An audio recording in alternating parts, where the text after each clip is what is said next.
Hey, what's up, everybody? Welcome to Head, a Star Wars podcast.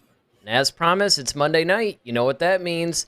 That means it's time to review The Bad Batch. And we've got episode 15, which is called Return to Camino. And we got it for you right now. You're listening to Head, a Star Wars podcast. Two fans, two generations, all things Star Wars begins now. All right, well, hello, everybody. I'm Eric Vansel. I'm Daryl Sanders. And we're your hosts for this show. So, exciting episode this week, wasn't it? Oh, yeah, definitely. Yeah, I thought that this one was just really cool. I mean, don't get me wrong. I actually thought that the last one was pretty cool, too. I just thought that, maybe the whole War Mantle title, even though, as we established on Friday's show, it did refer, it was kind of an Easter egg thing. It did refer to the Stormtrooper program, but at the same time, I think that this one, even though it had more or less a passive type of a title, I actually thought that it was just really, really good. Really action-packed, really solid. Gave us a lot more as far as the canon goes. It's progressing the story. I just thought this thing was great. What'd you think? Yeah, this thing was through the roof. A lot of action, a lot of plot holes filled, a lot of questions that still need to be answered. There's a lot going on in this particular episode, but I really enjoyed it. I think there was a lot of, depth and drama and, of course, plenty of action. So it was all around a good show for me. Yeah, absolutely. Well, hey, man, let's get into this thing. Sure.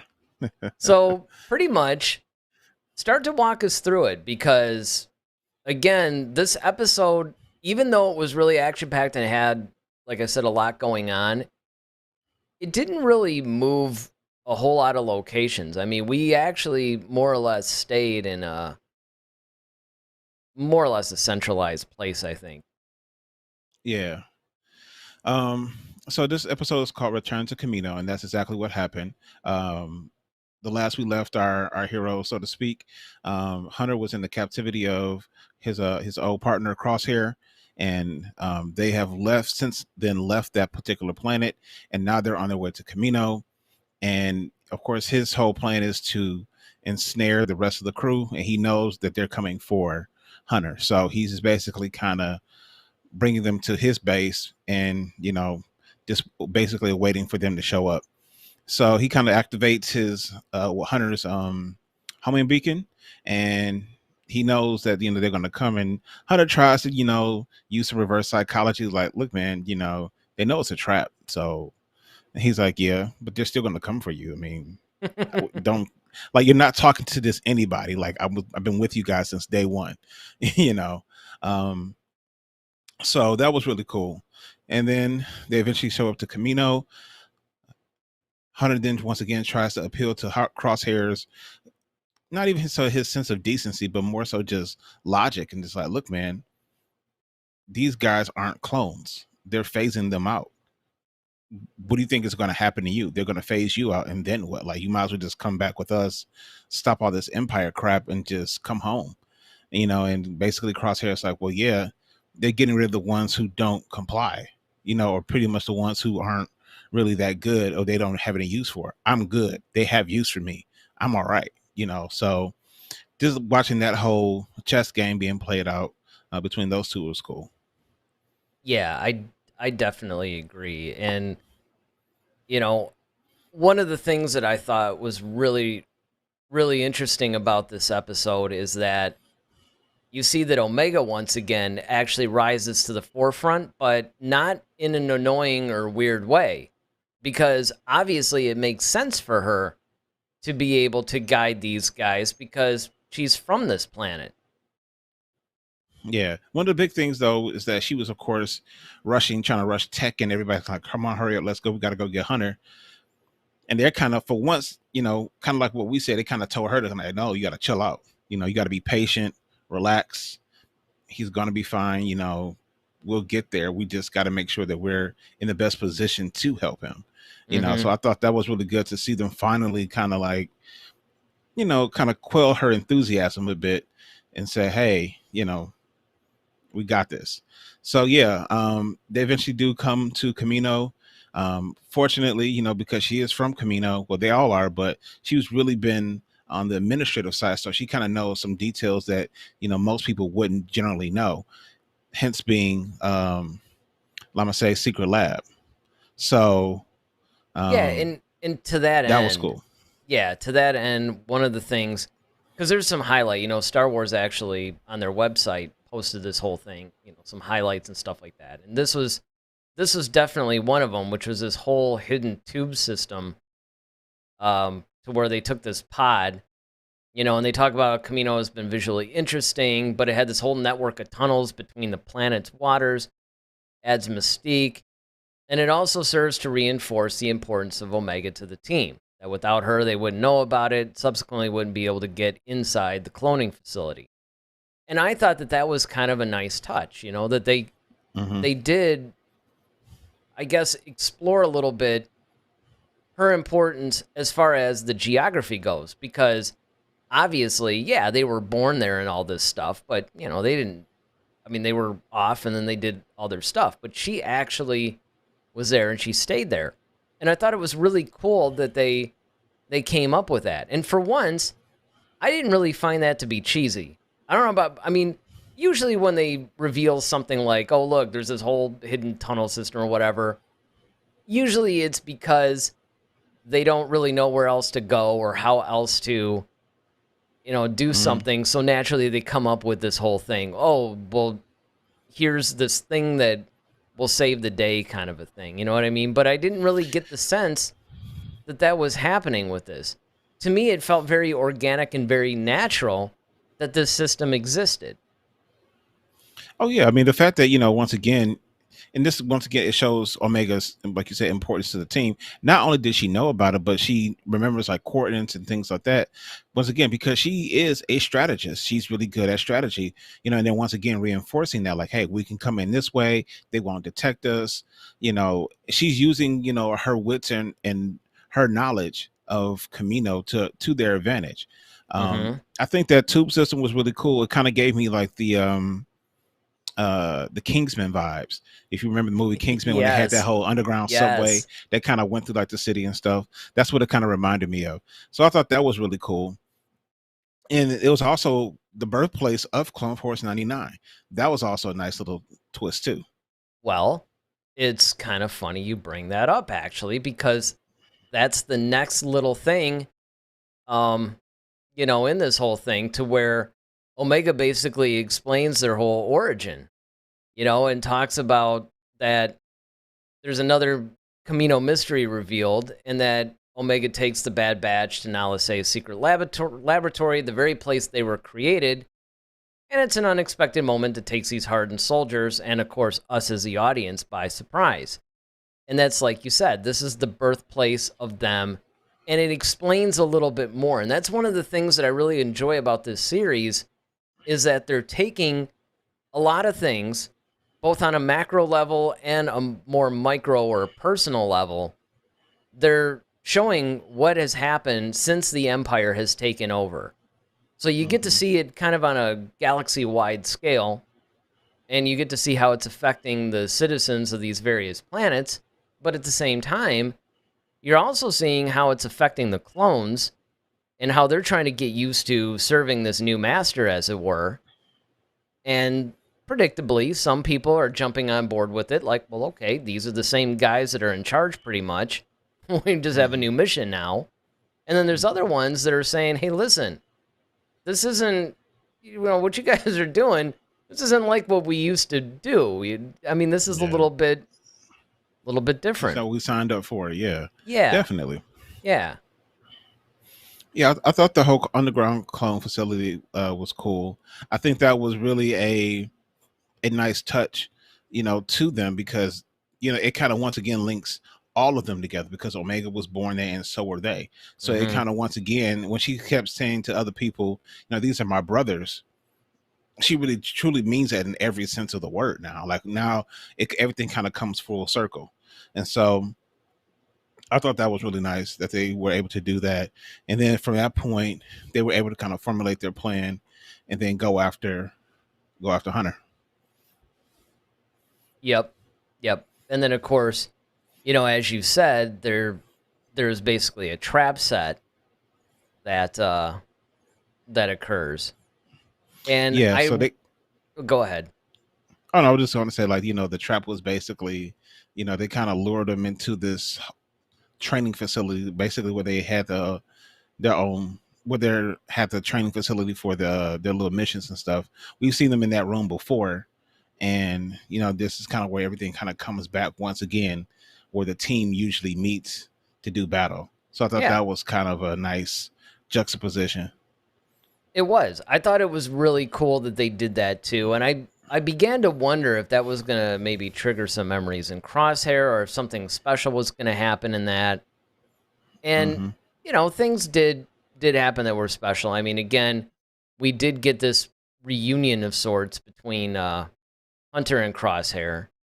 And basically, it's just talking about how, they have several great scenes together. They're trading barbs and ideology throughout the episode. But Crosshair, of course, offers the Bad Batch a chance to join the Empire. And again, this is talking about how there's a strong echo of this classic Star Wars theme, which is a temptation of power. And of course, Hunter answers in the same way about saying, "Look, you don't get who we are." And this is a theme that comes up over and over in Star Wars, is the fact, are you going to basically be tempted by the dark side? And usually that's what it's referring to, or something like that. Hmm. Because getting this power, joining the Empire, in this case, if we want to keep it to the Bad Batch, would be a very tempting proposition. Because here are these clones who have been pretty much on the run since Order 66 happened. They've had to take on these missions. They've had to pretty much do all these things that are very unfamiliar to them.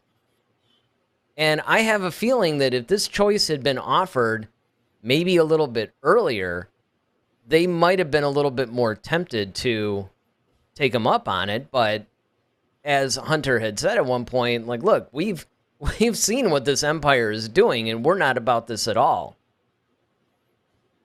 Well, yeah, one of the cool things about this is that even prior to that conversation, um, or even I won't say even prior to, but kind of in the midst of that conversation, they're like, what happened to you? And he was like, well, you guys left me behind. Mm-hmm. And that was the real sticking point for Crosshair, was that, like, you guys left me. I'm not going Yeah. to do the same to you guys. I'm going to give you the chance that you should have gave me, and that you really see, like, the hurt kind of like from Crosshair. He's kind of like an emotionless person. He's very cold and kind of calculating, and he's just about the business. He's very black and white. But Mm-hmm. here you kind of can see some emotion come out of Crosshair. You can see something that's like really bothers him, and it's like, look, you guys didn't do what you said. We were supposed to be stand together. We're supposed to be brothers, and you left me behind. Why? That type of thing. Right. And I think that, and I think that's one of the things why he kind of agreed with the Empire, because he's like, well, look, you guys turned your back on me. These guys embrace me. They know what I can do, and they support what I do. You don't. That's the key right there. Saying that's always, you got to find that mechanism that's really going to separate the good from the bad. And you always think about it, as you talked about before, being tempted by the dark. The dark always offers something that you already want, or it reveals something that's like, okay, you thought you knew, but now you see a different perspective of it. And I think that's what happened with Crosshair, was that, like, he had this unfathomable, like, unquestionable loyalty to his group, to his team. And when they broke it, in the sense of rebelling against the new empire, he looked at them differently, much like Anakin looked at the Jedi differently when they wanted him to spy on Palpatine. These are the same threads that you see. And so then now we're at a point now, it's like, okay, once again, Obi-Wan and Anakin had that conversation right before they did battle. You were supposed to, my allegiance is to the, to democracy. He's like, well, my new empire. He's like, your new empire. You just saying it's everybody you see. Everybody's kind of like has their own political views on things, and it's like, well, if you're not with me, then you're against me, type Well, of I thing. think And so that's once again we see that again in yeah, the Bad Batch. yeah, and I think that going along with that, I'm glad you brought that up because there's a little bit of a difference. It's subtle, but it's easily, well, I won't say you can easily pick up on it, but if you're in the right frame of mind, it's fairly obvious. And that is with the Jedi, it's almost like the group had changed because of the galaxy around them, right? So it was sort of like the Jedi were forced to actually change a little bit their mission and their purpose and all that. And Anakin saw that. He saw the change in the group, and he felt that that was against the best interests of the Republic in general, and that's why he basically labeled them pretty much as traitors. What I find is interesting in this situation is the group actually stayed the same. It's the external part now changed around them. And what's interesting about Crosshair is he wanted to pretty much stay true to the familiar and what he perceived as the right side. And he wasn't really looking at, hey, are these guys still doing what is right? You know, it was almost like the whole outlook on everything. It went from this more benevolent republic to this fascist empire. So yeah, I mean, that's the thing, though. I think that's, and you're very valid points. The thing is that you start to see that everybody else has a heart except for Crosshair. Crosshair has always been very black and white. It's like, okay, yeah, these are our orders. Just do what we're told. Period. Like, I'm not. That's why y'all kept saying good soldiers follow orders. He keeps saying that throughout like the first half of the season. You know, good soldiers follow orders, and because that's what he's committed to being. He's committed to that idea of being the best soldier that he could possibly be. And that's why even at times when he could have barked up against, Admiral Rampart, he didn't. He just like, okay, fine, that's what you want to do. Pick up my helmet. I go do what you asked me to do. He's all about that. Like, he's very systematic in that and his approach to things like that. Whereas Hunter and the rest of the Bad Batch, they kind of, well, the Bad Batch kind of follow Hunter's lead, and Hunter has more of a open mind, and he kind of sees things kind of like, all right, like you said, this isn't what we were doing before. It's changed. And now I feel differently about what we're doing now. And so, before it was always no kids, no women, no children, I mean, that type of thing. But now the empire is basically saying like, nope, wipe them out, kids too. Like, I don't care. And it's just like, well, wait a minute. Like, we never did that before. It's like, why are we, you see what I'm saying? Like, those are the things that are causing you to now change your direction in your life. And so, but Crosshairs is kind of like, what? This is our orders. We've always followed the orders before. This is what we do, Well, it's because that's they were that's the ideal part. Exactly. They were never really trained they were never really created to even question orders. Right. In fact, part of what makes them somewhat, I guess, defective is the fact that they had a hard time just blindly following orders. Mm-hmm. And it's really interesting because, yes, Crosshair is operating on the whole subtext or whatever, that he thinks that because he's strong and because he's valuable, that means that the Empire is going to keep him around. Mm-hmm. And I find it really interesting because, and this of course brings it back to another thing. They think that because the inhibitor chip actually had a really huge effect on him, that perhaps it's just this whole lasting effect or whatever. But, as we can see, basically Crosshair just goes, no, man, this is who I am. And he basically talks about that he removed the inhibitor chip and he's willfully siding with the Empire. And the first reaction to everybody in the audience, myself included, was, as this article is saying, both shocking and disheartening. But Hunter, being who he is, isn't ready to give up on pretty much the guy that's been like his brother. And it proves that Hunter is truly the heart of the Bad Batch.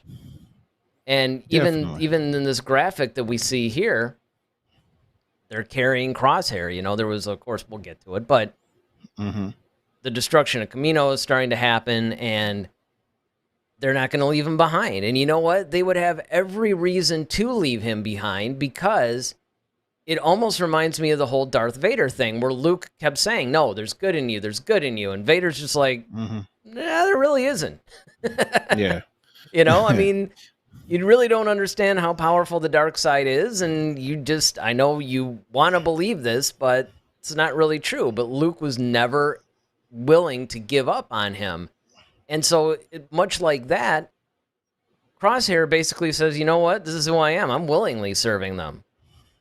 And yeah, and that's the part that I really want to key in on, is that who removed it? Well, I think he actually did, and I think that's the implication to it, is that he removed it, because if you remember that one battle, Braca, remember he got really burned in the face and all that stuff? Yeah. So that would be my guess on when it was removed. Well, no, because remember, there was a point in time, he was going to remove his chip, and he was on Camino. He laid down and he was on the machine, and he was going to have it removed. And then something happened. I forgot what it was. No, well, I remember. Are you sure you're but not I remember, thinking like, of the part?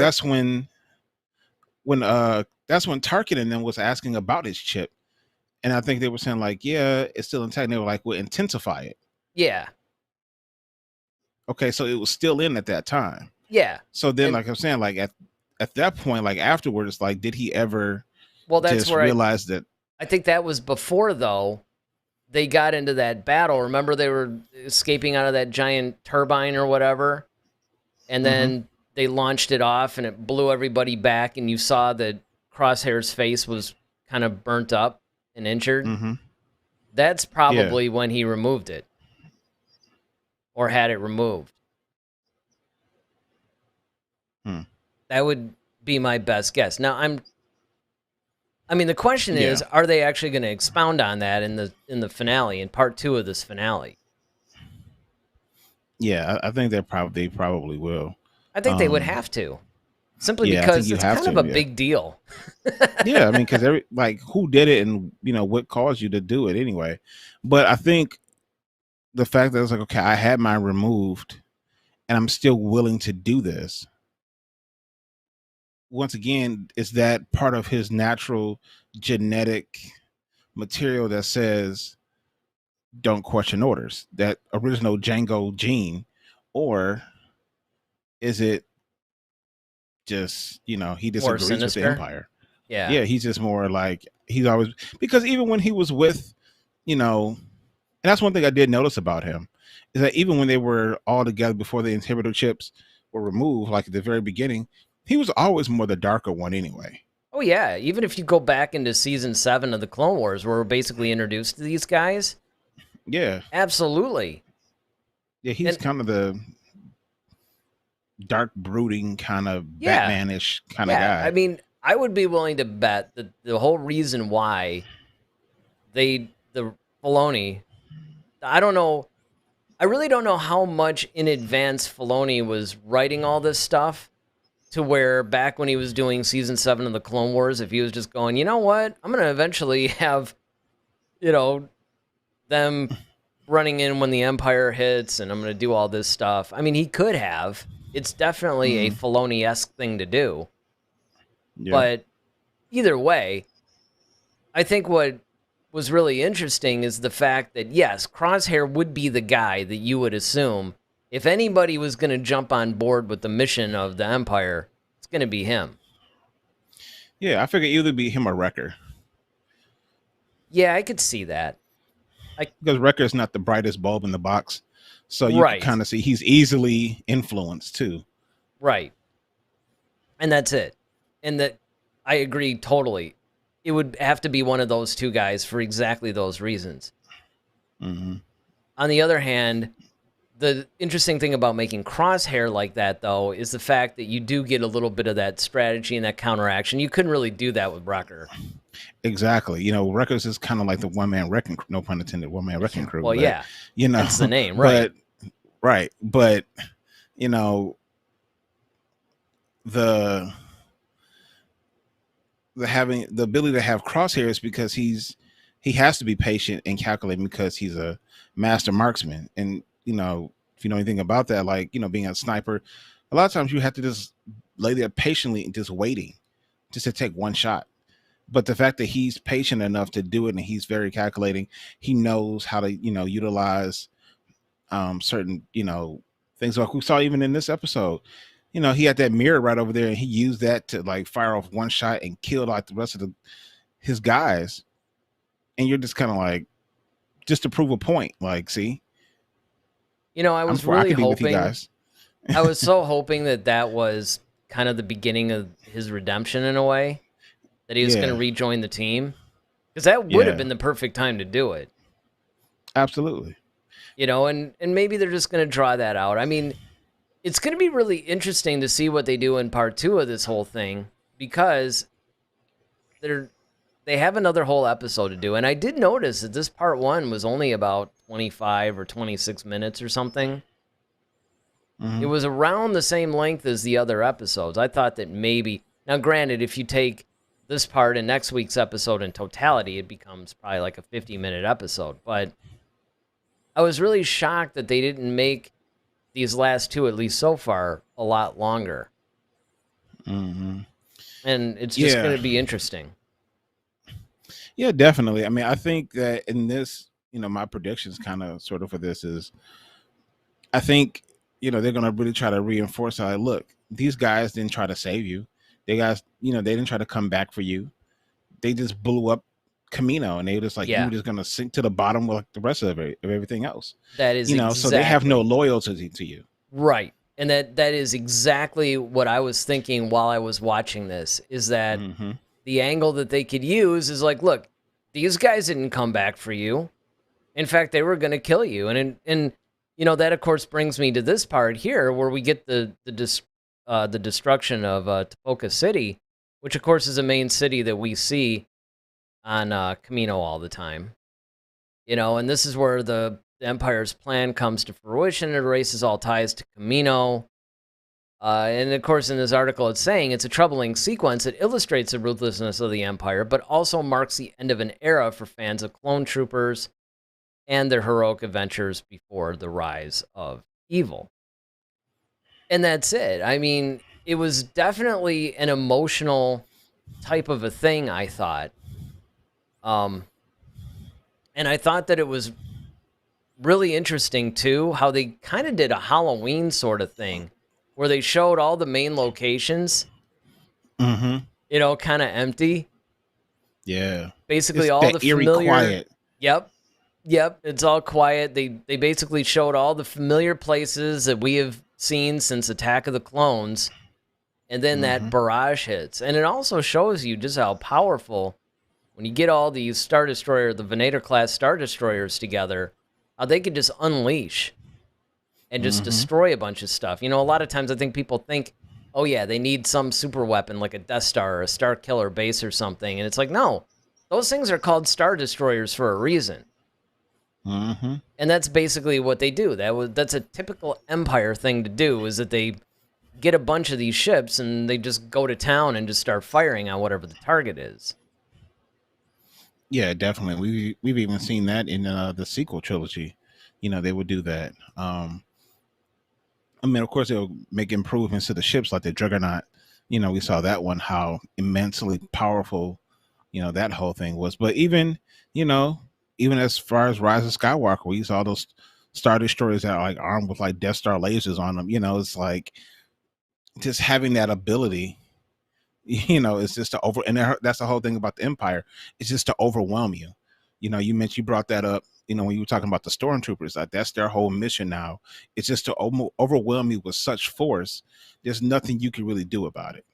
No, So not at all. Like you said, even if you miss, like we're gonna blow this thing up to smithereens. I mean, it's either you die in the blast or in the aftermath of it. Either way, you're gone. Yeah, exactly. So, it just doesn't matter. Now, to that end, of course, Joanne joins us and she asks, "Are the Bad Batch robots?" And this is something that we get a lot. I'm actually really surprised that people have this question. I've been asked this by somewhat casual Star Wars fans that I still don't think are really understanding what this show is and what it's about. Mm-hmm. But no, the Bad Batch are not robots. The Bad Batch are, in fact, just a group of defective clones. Well, they're the clone troopers. Remember, all the clones were done through Jango Fett, and they all look like Jango Fett. We saw them a lot in Attack of the Clones, where, of course, the story begins. And then, of course, throughout the entire Clone Wars, we see the same thing. But I think what really trips people up is that for a lot of the Clone Wars series and everything else, we just see them with their helmets on. A lot of people used to think that stormtroopers were robots or droids at first as well. I did at first too, like as a kid growing up. Sure. It makes sense. I mean, especially when you have a whole universe here populated full of droids that they introduced right out the gate in A New Hope. I mean, when you see A New Hope for the first time, and especially my generation where that was the first thing that you basically saw in Star Wars, yeah, absolutely. You think, okay, well, these guys are just another bunch of droids, which I thought was interesting when you go back to the prequel era, and then you get that revelation that that's how everything started out. Battle droids. And then they decided, you know what? No, we need something a little bit more efficient. So they clone Jango Fett, and they create all these clones, and then they give them this armor. And then they decide, which is where we're at in the Bad Batch, you know what? We're going to transition from clones and instead actually open it up and get people who are loyal to the Empire. See, because I used to wonder way back during the prequel trilogy, actually, because I started thinking about it back then. Why would you trade these highly trained, amazing clones for stormtroopers? And the answer was so obvious, and yet, it didn't even occur to me until, of course, I saw the episode of The Bad Batch where it's a loyalty thing. See, they want people who are loyal to the cause. The problem with the clone troopers is that they might decide that, you know what, as a lot of them have, like Rex and presumably Cody and all those guys too, that, hey, you know what, and of course the Bad Batch has said this, we don't agree with what's going on. We started out being one thing, and now we're another thing. And that's going to be a problem for a lot of the clones. And I think what's happened is the Empire is saying, you know what? We can overwhelm them with force anyway. And it would be expensive to create as many clones as they would need. Because remember, the clones were initially created in order to defend the Republic. Now the Empire is more or less going on the offensive. So they need even more. They need enough that they can leave garrisons and platoon and all kinds of stuff all over the place. I mean, they want to enforce, like they went from defending to enforcing and systems. The other thing about what's really kind of amazing to me, honestly, it makes sense that, maybe a clone like Gregor or somebody like that, decide to defect, right? What's even more impressive is Rex, because Rex is Generation 1. Yep. He's strongly geared towards Jango, and that's when so I'm thinking there may have been something. Now, as long as they had the inhibitor chip, that's the thing, like they're fine. But because Rex was going after Ahsoka like no tomorrow. I mean, he kind of was trying to fight against it at first, but eventually that inhibitor chip just kind of took over until Ahsoka really had to deal with it. But my thing is that all these other clones who have decided to defect, they probably haven't had their chip removed. So either that says there's something about that chip that's defective. And I think that's why certain things aren't happening. And of course, the degradation of, you know, the sample of Django, of course, has weakened. They brought that up too. Like, yeah, we need a stronger sample to redo some more clones that are going to be a little bit more effective, in the sense of they're not going to buck up against authority so much. But like I said, you got the chief of them all, Rex, who decided to, Well, leave. So you could actually make this argument two ways though, because you could say that the Generation 1 clones have had more exposure to what the Republic was all about. And therefore the Empire would be a more stark contrast. I mean, if you had clones that were created, maybe 4 months, 5 months, a year ago, whatever it may be, they haven't really been around that long. So they wouldn't really be able to process, hey, this isn't what we've been doing for the last 5, 6, 10 years or whatever. But the other side of that too is, like you said, that chip would have taken hold, because remember, that chip was really, a lot of people are associating it now because of the use of the Bad Batch with just Order 66. That was put in there just so that way.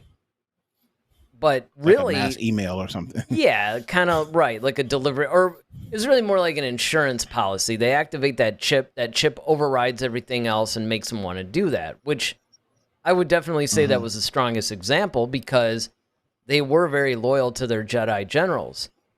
To turn against them and kill them, I mean, that would take a little bit of a thing, But at the same time, as they pointed out in Episode 2, Attack of the Clones, the second prequel film, that inhibitor chip was there because what they did was they wanted to take Django's skills and all that stuff, but they wanted to not have the independence, not have the, any disobedience. They wanted to make sure that this is Django, but it was a more obedient, easier to control, that type of a thing. And that's why it's called an inhibitor chip, because it inhibits you from going against the system, so to speak. Yeah, definitely. But I mean, at the same time, I think that Order 66, again, is probably the strongest use of the thing. But sure, a lot of it just depends. It's really going to be interesting to see how they tie a lot of this stuff up, because one of the things that I also love about this series as well is the fact that they're really starting to introduce a lot of concepts that before now really didn't have any explanation. I mean, once you jump from 3 to 4, there's just certain things that you take at face value for the sake of the story.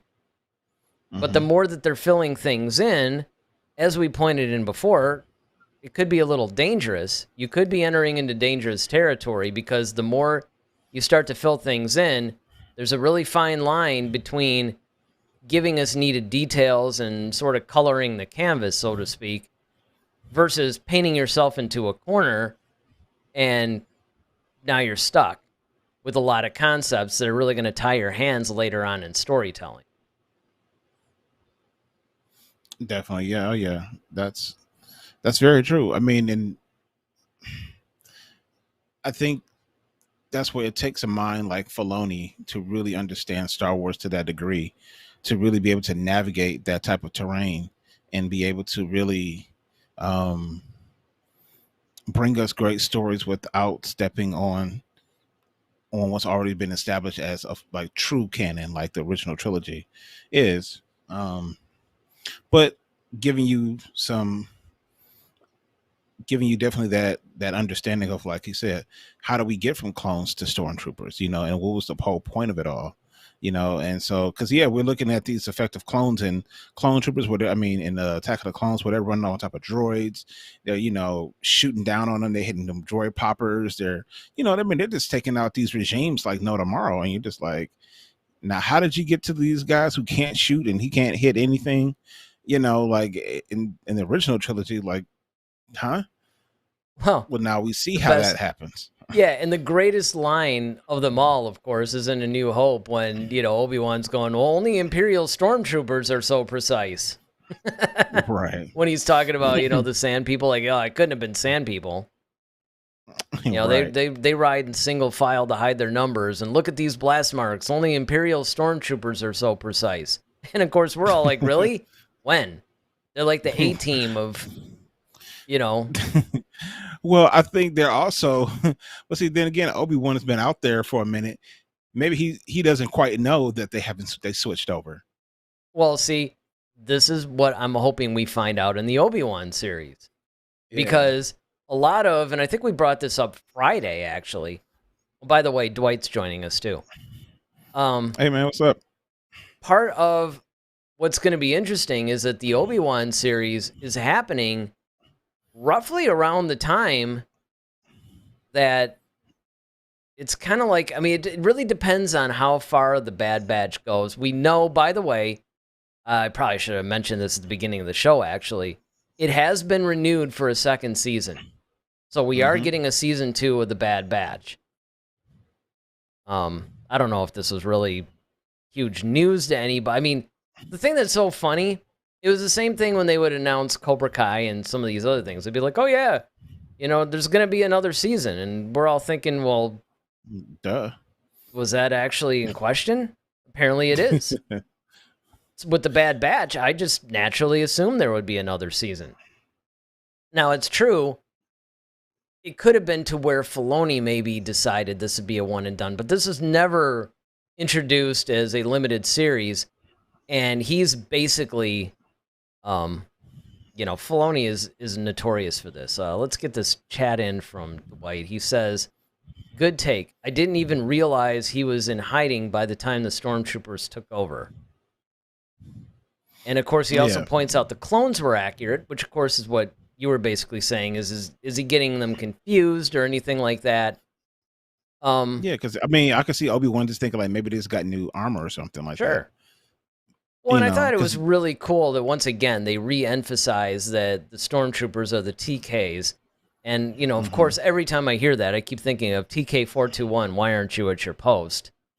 And that's tying episode 4 into this whole thing really nicely. And I think that that's one of the things that this is designed to do, is that it's designed to further connect those threads between episodes 3 and 4, as well as some of these other things that are happening in between. Because certainly, look, you pointed it out, Solo takes place in between 3 and 4. Rebels takes place in between 3 and 4. Rogue One takes place more really right before 4, but hey, same thing, right? Technically, yep. Yeah. And so, and of course, Andor is going to take place between that. So you have a lot of properties right now that are taking place during this time period, and they're naturally going to overlap. I mean, this isn't anything that is accidental. I mean, I think that they designed it to overlap like this because they're not trying to compartmentalize.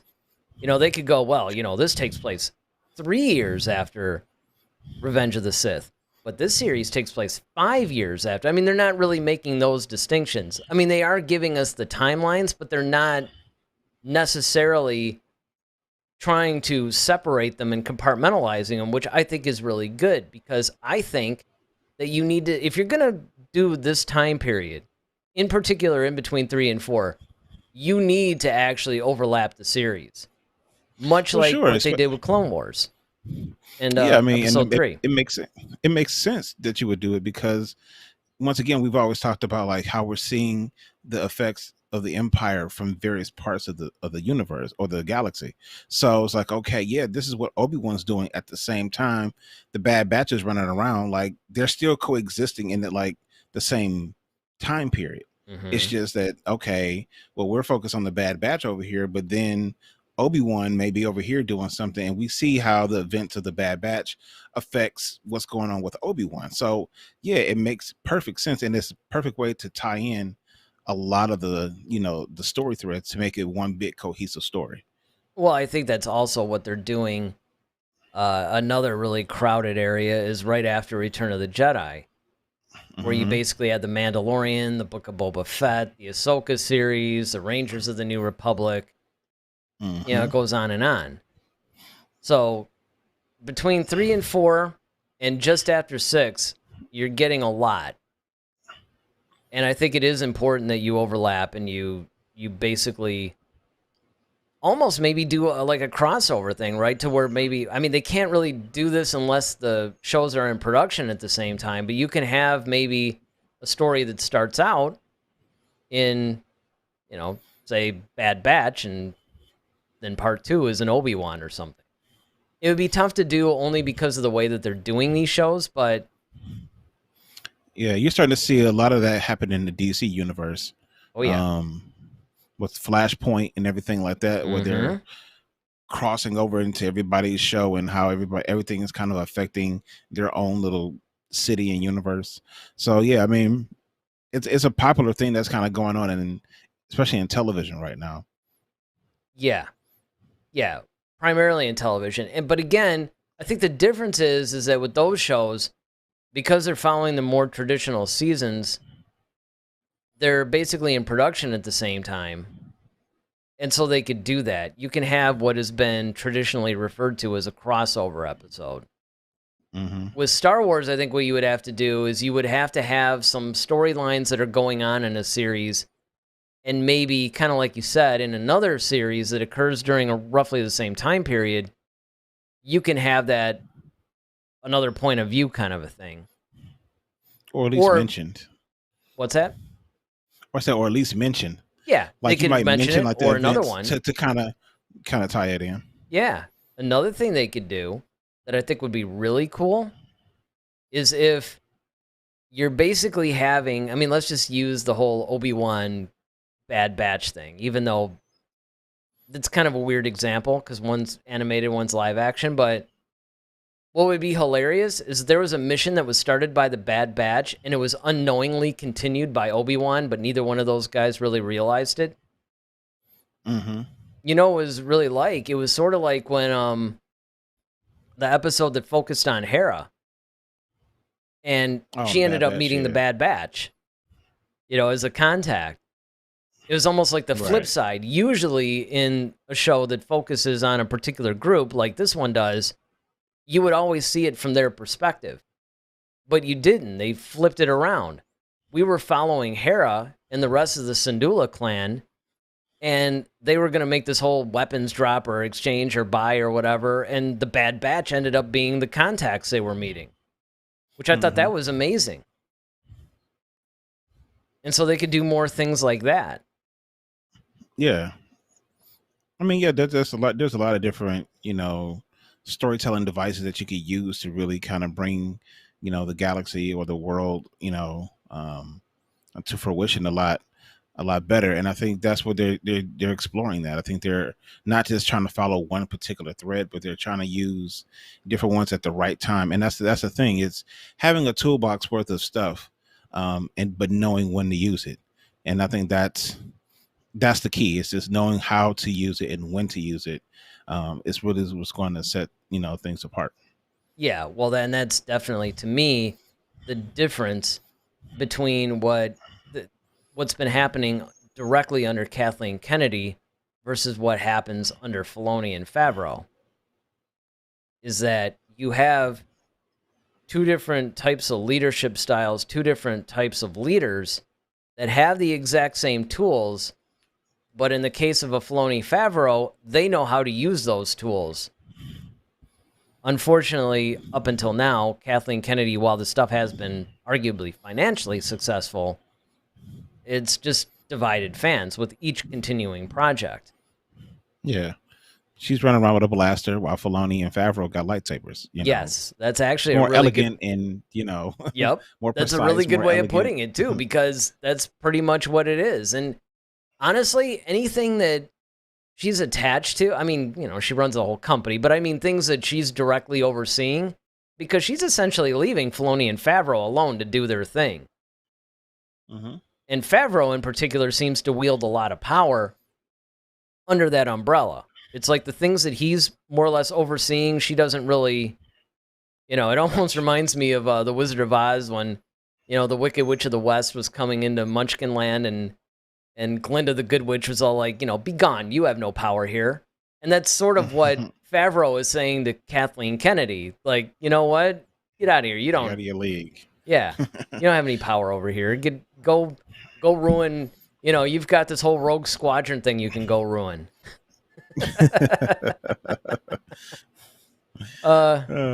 Dwight basically says, in talking about this, it's almost like she is mistakenly successful. Now, I do have to say this, though. And I used to say this all the time back when we first started talking about all this stuff, but Kathleen Kennedy is a brilliant producer. She's actually one of the best producers who's ever taken the job in Hollywood. That's pretty much undisputed by anybody in the business. Anybody will tell you that. The problem that has happened since she's taken over Lucasfilm is fantastic producer, not so much as a studio head. And to further complicate issues, she's trying to act like a producer and not act like a studio head. It's almost like she doesn't really see where the lines are drawn. Yeah, I always like to make the analogy. She's kind of like the Sean Diddy Combs of where great producer, terrible rapper. Yeah. Just stick to producing. Yeah, right.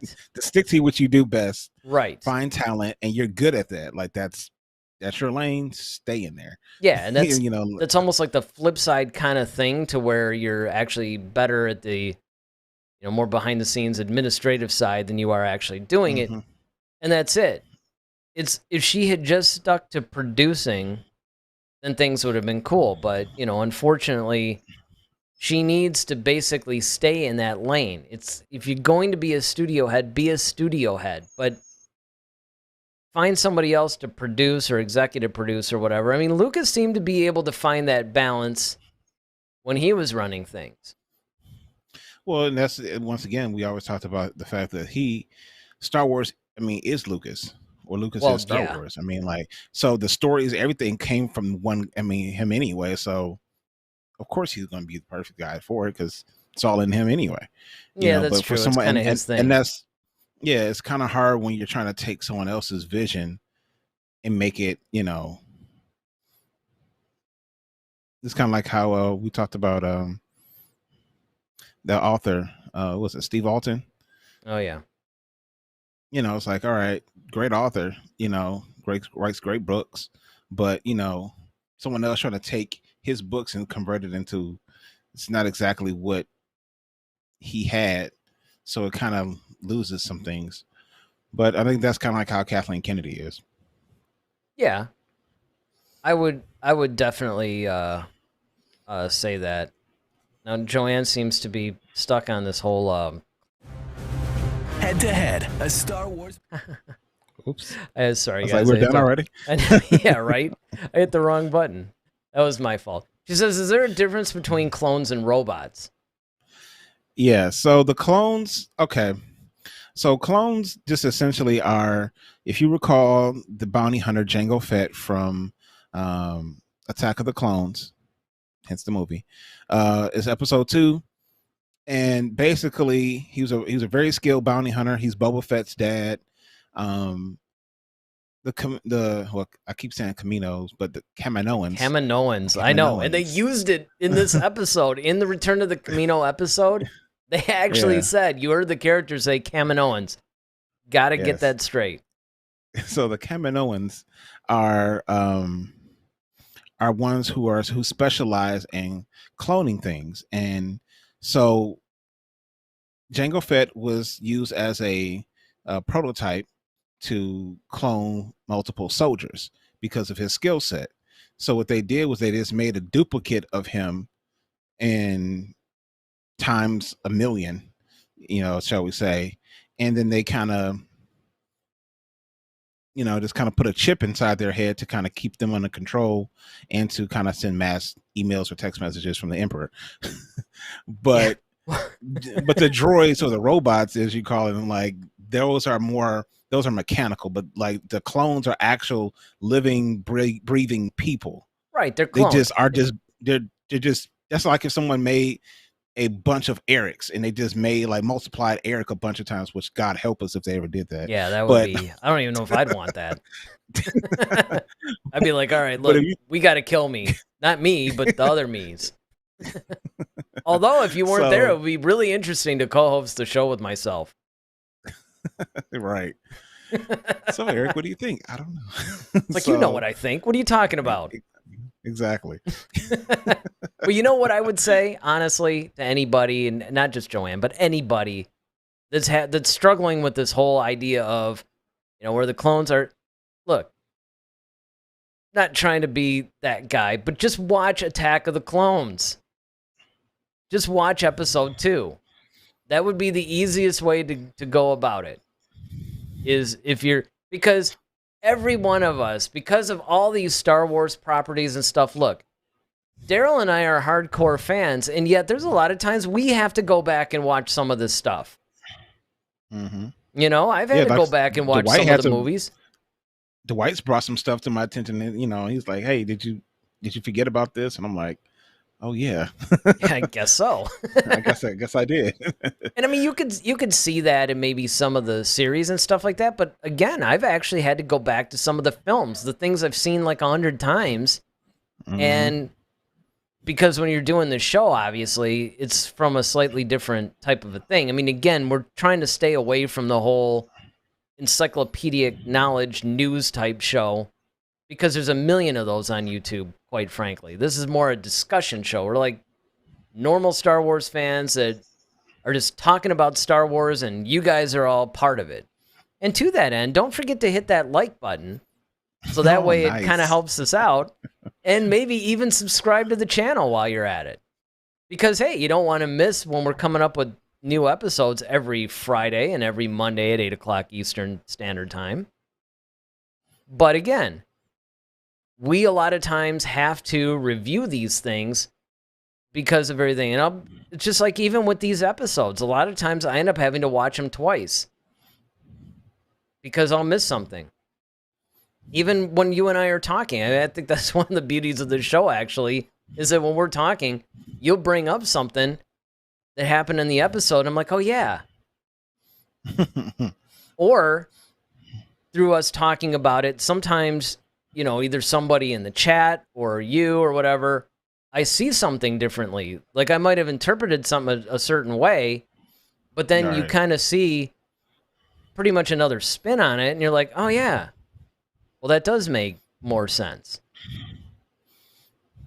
So, yeah, Definitely. We're far away enough from what I would call the mothership, which would be the movies. I mean, the mothership is probably the original trilogy, but the prequels, really more so the original trilogy and the prequels, that's what everything that you're seeing now is pretty much anchored to. It's all spinning off of that stuff.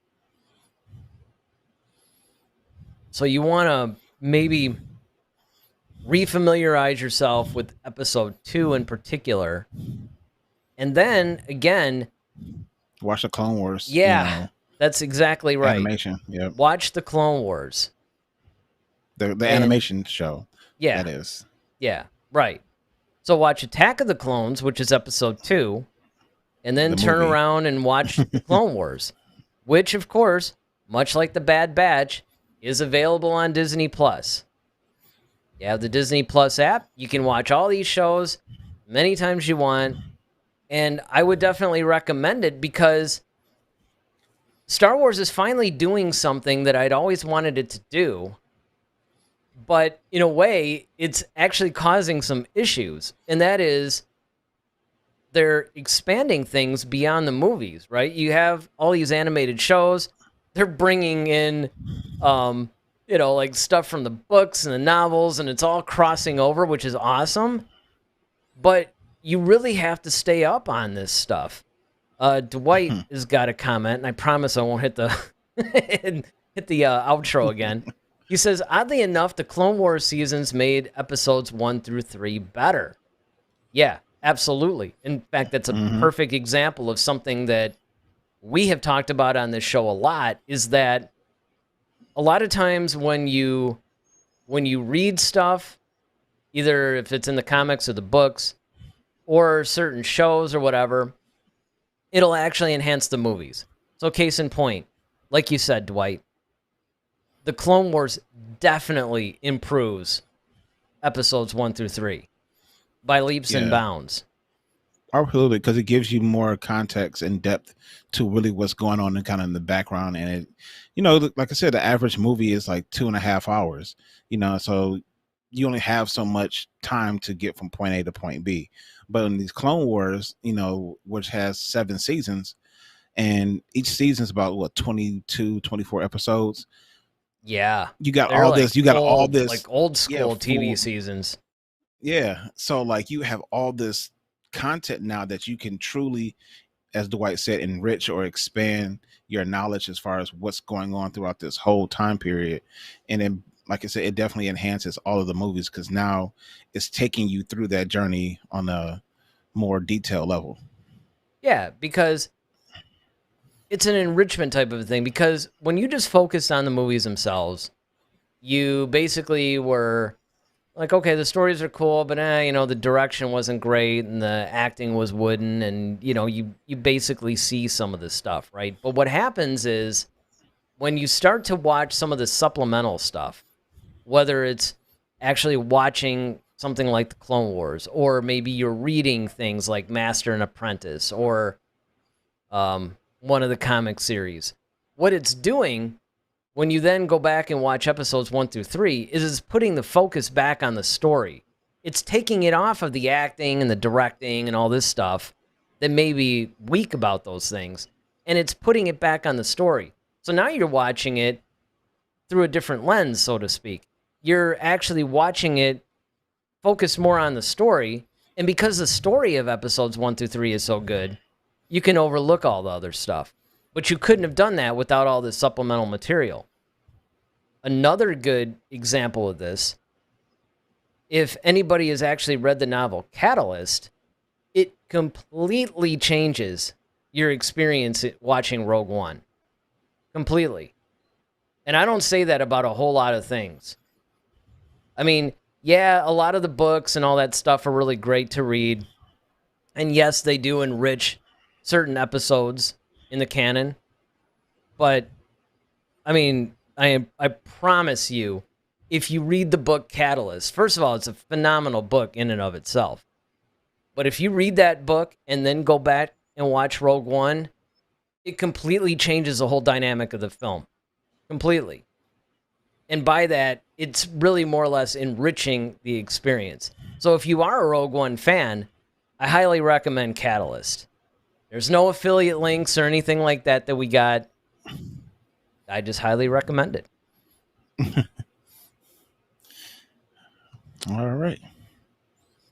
All right. Well, I think it's getting to be about that time to wrap things up. We don't really know what we're doing Friday yet, do we? We will by Friday. Yeah, right. See, you guys are just gonna have to watch us Friday and find out. I would, do another empty thread of, yeah, we're gonna review the High Republic issue number 6, but I don't know. We will do it though. More than likely, what we're gonna have to do is just start pre-recording those High Republic ones and just uploading them. I don't know if we're gonna be able to fit it into the live stream schedule because, quite frankly, we do have one. We might be able to do it in a couple of weeks because we do have the Bad Batch episode 16 that we're going to do next Monday, but then after that, The